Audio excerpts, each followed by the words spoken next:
بسم الله الرحمن الرحيم. الحمد لله رب العالمين. اللهم صل على سيدنا محمد وعلى آل سيدنا محمد.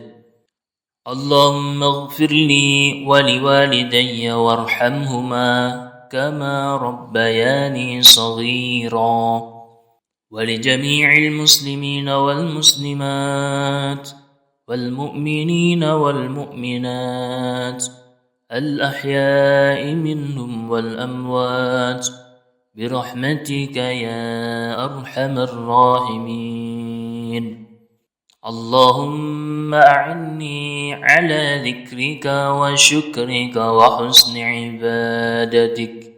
اللهم عافني في بدني، اللهم عافني في سمعي، اللهم عافني في بصري. لا إله إلا أنت. اللهم إني أسألك العفو والعافية في الدنيا والآخرة. اللهم إني أعوذ بك من الهم والحزن، وأعوذ بك من العجز والكسل، وأعوذ بك من الجبن والبخل، وأعوذ بك من غلبة الدين وقهر الرجال. اللهم لا سهل إلا ما جعلته سهلا، وأنت تجعل الحزن إذا شئت سهلا.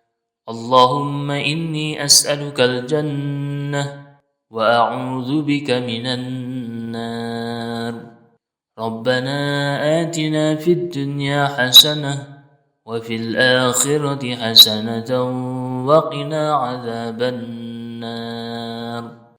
وصلى الله على سيدنا محمد وعلى آله وصحبه أجمعين، والحمد لله رب العالمين.